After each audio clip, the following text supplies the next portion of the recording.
Korang tahu tak? Post kereta ke Sabah dan Sarawak ni tak adalah semahal yang korang sangka. Ramai orang ingat yang post kereta ni susah, mahal dan berisiko. Padahal sekarang ni proses dia ni senang dan sangat teratur. Kereta pun disimpan di warehouse yang selamat, penghantaran menggunakan kapal khas dan dilindungi dengan insurans Meri. Baik itu kalau korang pindah kerja ke, nak balik kampung lama ataupun korang nak hantar kereta ke family korang yang ada dekat Sabah, Sarawak tu, post kereta lah pilihan yang paling tepat. Tahu tak macam mana nak post kereta dengan harga RM1 tu? Senang sangat. Sama macam kita punya promo sebelum ini. Yang pertama sekali korang kena post kereta korang dengan Ventura sepanjang bulan Februari hingga Mac ini. Lepas itu, kena komen nombor plate kereta korang dekat social media Ventura, share iklan promo kita ni dan tunggu kita buat live cabutan bertuah untuk pemenang promo RM1 ni nanti.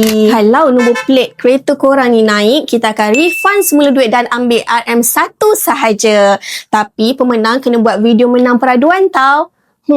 Siapa lah pemenang bertuah tu nanti? So, kalau korang nak jadi antara pelanggan yang bertuah untuk menang post kereta RM1 tu, Roger je Ventura!